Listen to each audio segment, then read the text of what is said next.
You're listening to PetLifeRadio.com. Oh Behave is brought to you by Swipe Its. Literally swipes away cat hair from virtually any surface. Go to swipeits.com. SWIPETS.com. It's Oh Behave with Arden Moore, the show that teaches you how to have harmony in the household with your pets. Join Arden as she travels coast to coast to help millions better understand why cats and dogs do what they do. Get the latest scoop on famous faces, their perfectly pampered pets, and who's walking who in Rin Tin Tinseltown. From famous pet experts and best-selling authors to television and movie stars, you'll get the latest buzz from wagging tongues and tails. Garner great pet tips and have a doggone fur-flying fun time. So get ready for the pause and applause as we unleash your Oh Behave host, America's pet edutainer, Arden Moore. Welcome to the Oh Behave Show on Pet Life Radio. I'm your host, Arden Moore. Our special guests today are teaming it up to hit the right notes for shelter animals. What they are doing is really making a difference in saving the lives of cats and dogs. And you know what, folks? That's just pure music to my ears. I want you all to give pause and applause to Grammy-winning musician, actor, and band leader Paul Shaffer and his talented daughter, Victoria. Hey, guys, welcome to the show. Hi. Hi, we're thrilled to be on the show, and what can I say? Don't all applaud at once. Okay, the fan roars.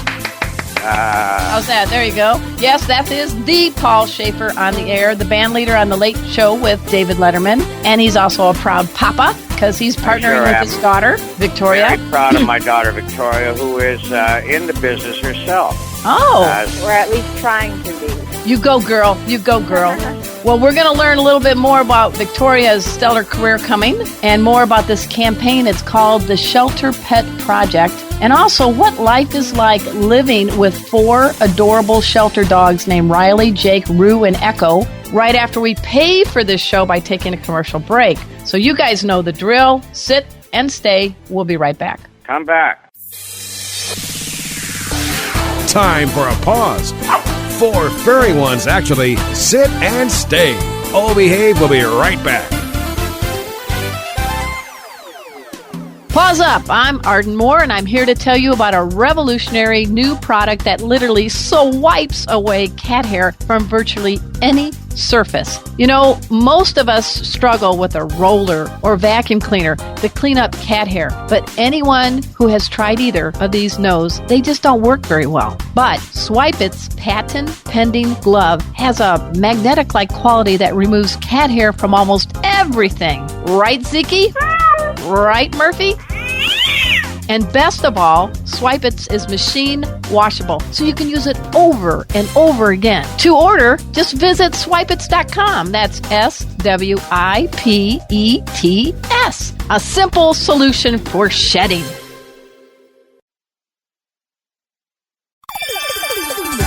Let's Talk Pets on PetLifeRadio.com.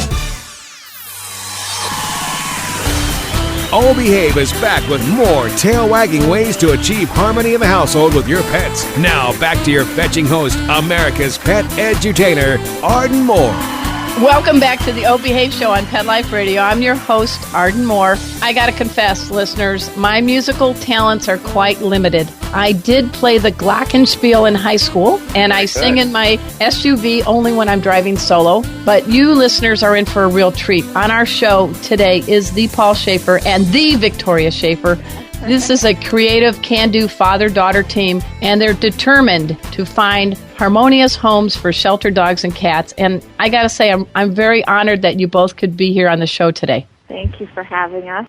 Yes, thank you for having us. We are ideal proponents of this concept of adopting and rescuing dogs because when Victoria lives on her own in the city of Manhattan now, Manhattan, New York, but when she was home with us up in Westchester, she spearheaded a campaign for us to adopt 2 shelter dogs, one from the North Shore Animal League. Right. Oh, I know that group. Yeah, they're a nice group, yeah.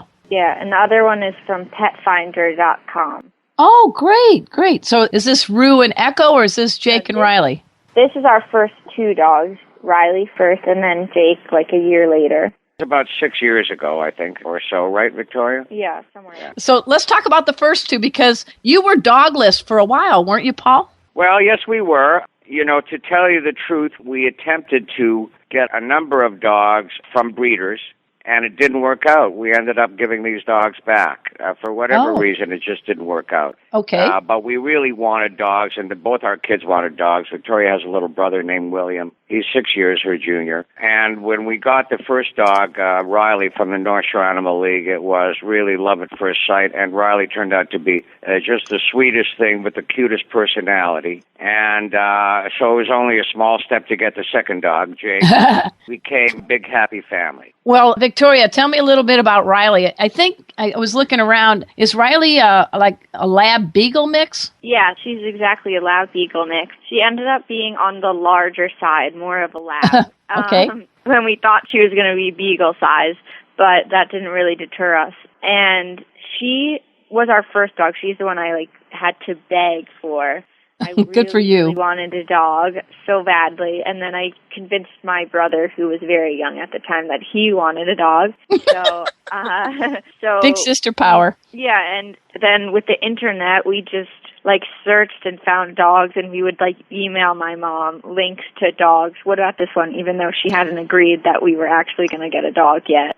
That's how you guys did it. They're a team, man. You got to watch out for them. How old were you when you got the first dog, Victoria? Maybe 12 or 13. Okay.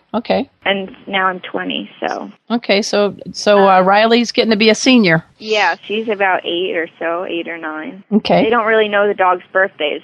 That's the problem, so we don't know exactly how old she is. Well, it's kind of like the celebrities in Hollywood, they never tell us their age anyway, so she's a celebrity dog. Somewhere in we got her sometime when she was a puppy, but we don't know. She was a little bit of a larger puppy when we got her. And then, so we drove up somewhere in Connecticut to get her. And then my mom kind of got into the whole dog thing, and she was like, we need company for Riley. So about a year later, we went to North Shore Animal League and just picked up Jake. He's a pointer lab mix, so he's a little larger. For your next pair, this is hilarious. You went way big and way little. So tell us a little bit about Rue and Echo. So then when I went to college, I lasted 1 year without a dog. And in my summer into sophomore year, I was actually living at our city apartment, and I was begging to get a dog. So I was like, I'll just get a small dog. It will be a lot easier, and I can easily transport her, from home and the city. So I convinced them, and I got her on adoptapet.com. Okay. And she is a Chihuahua Boston Terrier mix. She's about 13 pounds. My dad actually went with me to pick her up at the Westport, Connecticut train station. We just pulled up, and there was this huge van filled with puppies. And they my gosh. They just were like, which puppy are you getting? And we said, the little Boston Terrier Chihuahua. And they just handed us this 2-pound puppy that was really scared, but she clung to me immediately, because I think she had no one else previously really besides her foster She's family. Adorable. Yeah, she's really cute. She's more of a baby than a dog. But then something happened. You guys you supersized. What happened there? Yeah, well, so then my mom, again, she always thinks every dog needs company, which I wasn't going to argue. So I was kind of I want another dog, but I don't know, because I am a college student. And then she was like, maybe we should get another dog for Rue, because Rue is very, very shy. Okay. So I started looking, and she thought I was going to get another small dog. I wanted a dog, a real dog. No, you have to say it like this, Victoria. A dog. Yeah. Dog. So I found online again, adoptapet.com, a dog named Echo, he was actually on the euthanization list in Georgia. But he's a perfectly good dog. He has some allergies, but those were not too difficult to fix. And so now I have a 65-pound dog that just turned, he's Australian Shepherd mix, and he just turned 1 on the 29th. I think he's part shepherd, part horse. I saw the video. This is a big dude. Large. He may be our largest dog. Okay. He grew really fast, a pound every other day. Okay, Daddy, you have a son, a daughter, and now 4 dogs. How you handling that all, Paul? Well, most of the time Victoria has her 2 dogs in the city, Rue and Echo, and my wife and I are very happy that she's got that big dog. Yeah. It's protection for her. Yes, when absolutely. She's out walking these dogs at any hour. We don't even want to know the hours that she goes out walking these dogs. But, it's good to have a little bit of protection in a dog that can make a big, loud noise if anything happens. So Right. we're happy about that. And then when Victoria comes home for the holidays, as she is now, she brings her dogs with her, and then we have all 4. And they get yes, along. It's a little hectic. They do get along. I guess the older dogs initially are a little bit sad to give up the privacy that they have, and they get all the attention. Then they have to share it with these 2 younger whippersnappers. But eventually, by the end of the first day, they're all used to each other, and they're all out in the backyard playing together. Victoria's younger dogs young up our dogs, gives them a little bit more energy, and I think our dogs give Victoria's dogs a little bit more maturity. It's fun to watch them all together. That's blending, man. You've got the treble and the bass going there, right? That's exactly.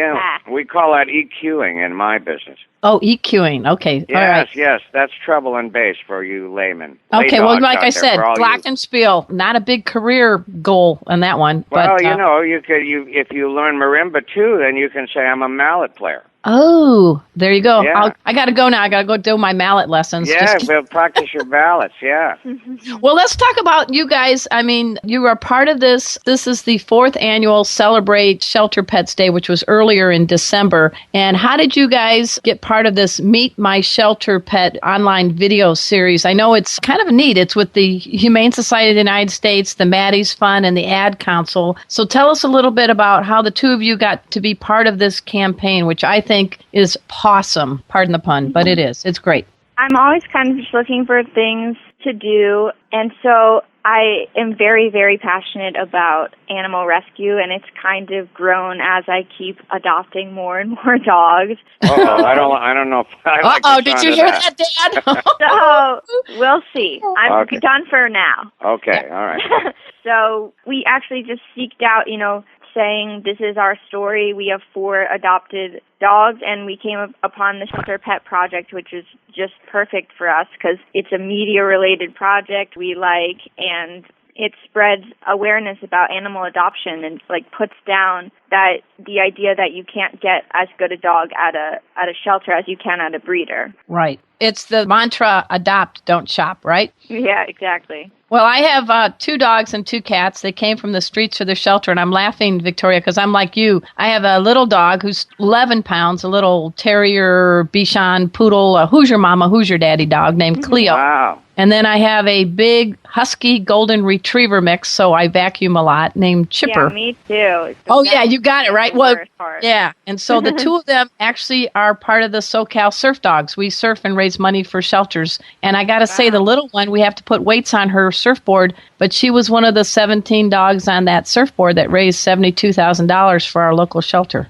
Isn't that fantastic? I can't believe it. I mean, I'm from the Midwest, Chicago, and I have 2 surfboards in my garage, Paul and Victoria, and I don't surf. They're for my friggin' dogs. Isn't that fantastic? Well, where do the dogs surf? Oh, we're in San Diego County, so we've got 3 different beaches that are dog-friendly, plus up in Orange County, there's Huntington Dog Beach. So we've got Imperial, Coronado, and then Del Mar. And wow, it's really neat. I'm like you guys. It's like they really like it, and it's doing some good. And, I don't look the hottest in a wetsuit. That's why I stick way there, and I'm the one who checks the waves and pushes the dogs towards shore. And they love it. I mean, they love it. So maybe we'll have to teach, if you guys ever come out this way, we'll have to teach your youngsters how to surf.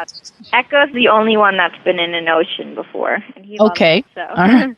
Well, let's talk a little bit. So you guys had this really great video, and we're going to post the link on the show. And it starts off with Paul tickling the ivories on the piano, and then you guys are on the couch, and all four, including Big Echo, join you. It was a great little video. I really enjoyed it. So tell me how was that done in your house, Paul? Yes, that's right. One of the times when Victoria was home, we had all 4 dogs, and the people from the Humane Society came over with a crew, and they spent all afternoon with us, observing us with the dogs, shooting us. And the dogs were, as you saw, we'd sit on the couch, the dogs climbing all over us, and we were talking about what was good about adopting pets. And we all had a great time. And then they said, can you just play the piano and maybe improvise something that we could use as the soundtrack for this PSA? And so that's what I did. And I think they did a really nice job of it. Oh, I think so, too. Yes, thank you. And it really is a sort of a window into the experience of adopting shelter pets and how nicely it can all work out. Hey, folks, we're listening to Paul Shaffer and his daughter, Victoria. They are part of a new campaign that is being funded by the Hallow Pet Foundation, and it's in conjunction with the Humane Society of the United States, Maddie's Fund, and the Ad Council. It is, I want you all to dash over to theshelterpetproject.org after this show and find out more details. But we're going to take a quick commercial break, and when we come back, we're going to find out what life is like on the David Letterman talk show with the one and only Paul Shaffer. And maybe you, Victoria, maybe you might be on as one of your dogs might have a stupid pet trick to showcase. I don't know. We'll find out. So everybody just sit and stay. We'll be right back. Sit. Time for a walk on the red carpet, of course. All Behave will be back in a flash right after these messages. Pause up. I'm Arden Moore, and I'm here to tell you about a revolutionary new product that literally wipes away cat hair from virtually any surface. You know, most of us struggle with a roller or vacuum cleaner to clean up cat hair, but anyone who has tried either of these knows they just don't work very well. But Swipe It's patent-pending glove has a magnetic-like quality that removes cat hair from almost everything. Right, Ziki? Right, Murphy? And best of all, Swipe It is machine washable, so you can use it over and over again. To order, just visit swipeits.com. That's SWIPETS. A simple solution for shedding. Let's talk pets. Let's talk pets On Pet Life Radio. Pet Life Radio. PetLifeRadio.com. Hi, this is Amy Schumer. You're listening to Arden Moore on Pet Life Radio, where they keep it real and make everyone feel like they're pets. We're back from the lot. Just checked the paper and we had a record showing at the box. The letterbox, that is. Now back to Oh Behave. Here's Arden. Welcome back to the O Behave Show on Pet Life Radio. I'm your host, Arden Moore. I'm having a great time. We have Paul and Victoria Shaffer in the house, and they are here as part of the Shelter Pet Project. And we couldn't do the show without letting a little bit about Paul's background. I was going on Google and everywhere else, and my gosh, here's the thing. My producer knew this because he writes music. It's Raining Men with Paul Gerara. You wrote that #1 hit. Amazing. Yes, thank you very much. This was back in the early 80s. Paul Gerara was a songwriter who wrote Last Dance for Donna Summer. Really? And won an Academy Award for it. And after he had won that Oscar, I got a call from him. I had worked for him in the studios before that. He said, I've got a great title that I'd like you to write with me. What do you think about It's Raining Men? And I said, I'll be right over. Good for you. Yeah, we wrote it in one afternoon, and it's just amazing how that song, the kind of legs that song has. It really makes the legs on Echo and Rue look like, amateur land, because it's lasted all this time. It's an awful lot of fun for me, so thank you for bringing it up. No, I love that song. And when you were growing up, Victoria, what song did you like best of your dad's? I would probably have to say that one. Well, really? It's the only song I ever wrote. Bingo! I wrote the theme of the Letterman show, which my accountant enjoys very much. But it's aside from that, It's Raining Men really is the only song I've ever written. So mostly I love to play the piano. So well, one-hit wonder, man. One-hit wonder. That's not me, bad. a one-hit wonder. Hey, that's not bad. Now, Victoria, do you play any musical instruments? I don't. I've tried playing several instruments, but I've given up before I've actually became good at it. So I just sing occasionally. I took singing lessons for a bit, and my dad and I will do a little duet occasionally. Oh, yeah, and you know what? She's being much too modest, because she is a virtuosic ukulele player, and she accompanies herself. She sings and accompanies herself on the ukulele, and it's very impressive to me. Well, I see what I mean. She's very modest. That's okay. That's why we got the proud papa on the show. And right. You're going to college now, Victoria? What's your interest? Were you studying? I am a theater and culture and media studies major. Nice. In Manhattan, yes. It's a good school. It's fun and not the traditional college experience, which I like. No. And tell Arden what you want to do, what your ambition is, Victoria. I want to be a host, a talk show good. host. I think you've got your papa here to help you out a little bit because he knows what it's like to be part of a show for over 31 years, right? That's right. I think we may be up to 32 years. But that's the funny thing. Victoria grew up. I would take her to the Letterman show rehearsals in a stroller when she was just a little thing. Oh, my gosh. And so her experience is you get a show and it lasts 32 years. It's not. There's your goal, really Victoria.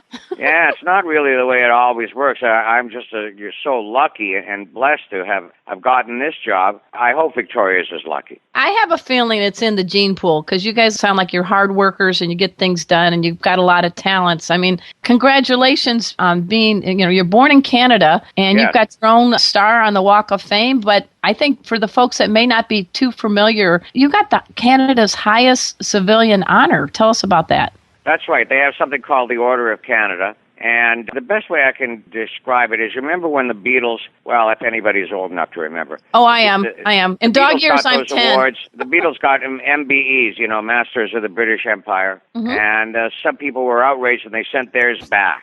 So this is the Canadian version of that. I hope people didn't send theirs back when I got mine. But yes, it is the highest civilian honor. And what can I say? I'm so honored. I signify it by the little snowflake that I wear on my lapel every night on the Letterman show. That tells everybody that I am a member of the Order of Canada. All right, I'm going to take a quicker peek on my high def next time on the talk show. Yeah, please do.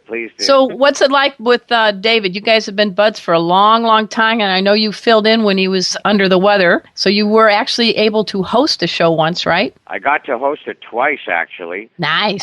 One time, when he was ill for a few weeks, and he had a lot of different guest hosts. And the other time was when his son was born, and he couldn't make it in, and I hosted it that night, too. And boy, do I ever have an appreciation for what he does. People say to me, oh, your job is so hard. My job is a breeze compared to what he does because he carries that whole show on his shoulders every single night. There's nothing like it. He has been the greatest boss for me. We were just, Victoria and I, her brother and my wife were at his Christmas party, which was a beautiful affair, and I played the piano a little bit, and he's been absolutely terrific to me. Now, does he have any pets, he and his wife? Do they have any pets? Yes, they've got a dog which he named Sully. I think maybe after the pilot, Sullenberger, who landed the plane in the Hudson River that time. What a great... And we saw the dog yesterday. The dog was absolutely partying with the rest of us, and he talks about this dog all the time on the Letterman show. Hey, Victoria, what kind of dog is Sully, and what's your take on Sully? He is really well trained. He's a large yellow Labrador retriever. Okay. Yesterday, he was wearing Christmas pajamas. Oh, really? He's going topless at a party? Uh-oh. So you liked him? Yeah, so he's really good. Actually, they said they might be getting another dog. Well, it's like Noah's Ark with you guys. You got to pair them up, right? Yeah, exactly. That's right. Now, has Sully ever met the fine foursome you guys have? No, never. Okay. That's a treat that we all have in our future. I tried to invite them for a play date, but they're very busy right now. Yeah. I just wonder what would have happened if you showed up to David Letterman's Christmas party with all four your entourage. You'd have a puppy posse. There would be no food left at the party. Oh, is that true? Okay, that's true. That's what would have happened. But David is very pro-animal himself. Right. I like to mention that our makeup lady, the late, great Michelle O'Callaghan, used to bring her dog every day to work. Uh-huh. And the dog would sit quietly at the base of our makeup chairs. And while Michelle was making us up, her dog would just be sitting there as good as gold. Oh, and that's we sweet. all remember it so well. Well, we tribute to them both. That's great. You have some interesting trivia here, and you can tell me fact or fiction. Did you turn down the role of George Costanza on Seinfeld? Well, I'm not sure if it would have been exactly George Costanza, but I got a call back in the earlier days of Letterman in the 80s, and this was before I had any help. I have somebody now to answer my correspondence and things like that and take calls, but in the early days I had nobody, and a call came through. Jerry Seinfeld wants you to be his sidekick on a new show that he's doing. You don't even have to read for it. You just tell us if you want the part. So I figured it probably would have been George. Yeah. And I was so busy and I was just so overwhelmed. And I said to myself, Jerry Seinfeld, what kind of a show could he possibly have? And, P.S., the most beloved show in the history of television, that's what kind of show he could have. I never even called back. Oh, my goodness. So, you can't have regrets, but who knows? I might have been George Costanza. Well, I'm glad you're Paul Shaffer, and I also applaud you for last year being part of the Hurricane Sandy relief, the concert. I guess you and Adam Sandler kind of spearheaded that, right? Well, that was a great honor. I don't know if we spearheaded. Adam called me up. Adam was one of many performers on the show. A lot of the great classic rock performers, Paul McCartney, the Rolling Stones. I could go on, and all the wonderful groups that were on that show, and a few comedic acts as well. And Adam and I had a lot of success at the 9/11 show, the great concert for New York. Right, I remember that. He performed with me on piano, and he called and he said, let's try it again. And Excellent. So we sang his lyric. He sang, and I got to sing a little bit too. His special lyrics about Hurricane Sandy, and boy, that was a great honor. And Victoria, I know it's interesting, when you live with somebody that everybody knows and sees on TV, but what's something about your dad that you really, really admire as a daughter about her dad? A lot of things. I mean, he is very understanding. That's one. Yay! He's funny, he's nice, he's really nice to all my friends, they all love him, and that's good quality because then you want him around more. Thank you very much, Victoria. She mentioned a little earlier in this interview, we spent a year living together in the city. Well, I would be kind of half and half up here in Westchester with my son and wife, and then half the time in the city with Victoria. Boy, we had a lot of fun. And she's a great cook. She would cook for me. I mean, it was. I was so sorry to lose her when she got her own apartment in the city. But the truth is, our apartment started getting overrun by dogs because she started fostering. Besides the Rue, who she had at the time, she started fostering dogs at that time. Wow. And before I knew it, I couldn't move around the apartment. And much as I loved the dogs, I said, Victoria, time for you to get your own apartment. Right. Well, Victoria, what's your favorite dish you like to make your dad? He likes fish. Like salmon or tilapia. So I would say those are popular. Okay. She's fantastic. She's a fantastic cook. Well, she can do anything. Basically, my daughter can do anything. You guys are part of this campaign where we're really trying to encourage people to adopt dogs and cats from shelter. It's part of the Meet My Shelter Pet series.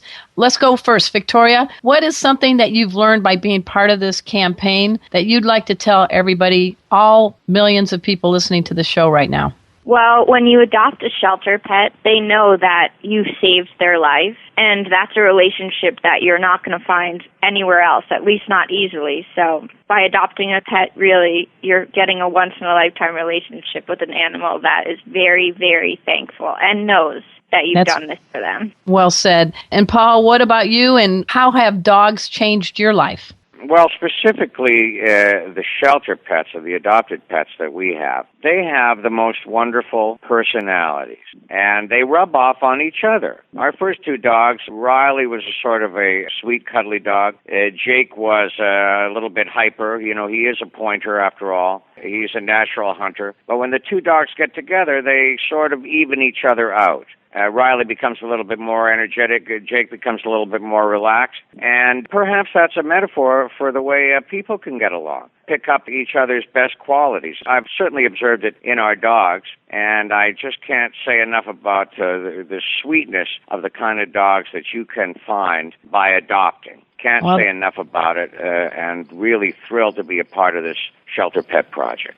And I do want everybody to dash over to the shelterpetproject.org after the show. You're going to find more details. You're going to see the wonderful online video featuring Paul and Victoria Shaffer and all four in the house. Riley, Jake, Rue, and Echo, Echo, Echo, Echo. So everybody, I'm delighted that we've had Paul and Victoria Shaffer in the house on the show. They're doing what you all need to hear, and that is adopt, don't shop. Go to the shelterpetproject.org and find more details. It was was great to hear more about Riley, Jake, Rue, and Echo. And I also at this time salute my producer, Mark Winter. He makes this show and every show on the Pet Life Radio Network happen each and every week. We're also on iHeartRadio now, so tune in. So until next time, this is your flea-free host, Arden Moore, delivering just 2 words to all you 2, 3, and 4-leggers out there. Oh, behave.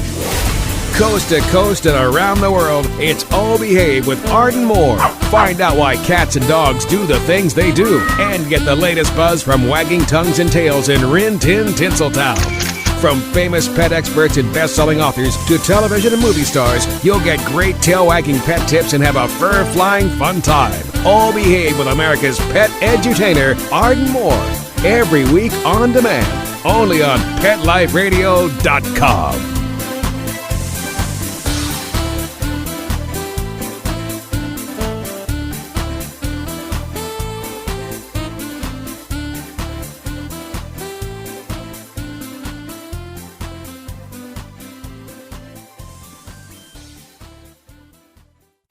Pause up. I'm Arden Moore, and I'm here to tell you about a revolutionary new product that literally wipes away cat hair from virtually any surface. You know, most of us struggle with a roller or vacuum cleaner to clean up cat hair, but anyone who has tried either of these knows they just don't work very well. But Swipe It's patent-pending glove has a magnetic-like quality that removes cat hair from almost everything. Right, Ziki? Right, Murphy? And best of all, Swipe It is machine washable, so you can use it over and over again. To order, just visit swipeits.com. That's SWIPETS. A simple solution for shedding.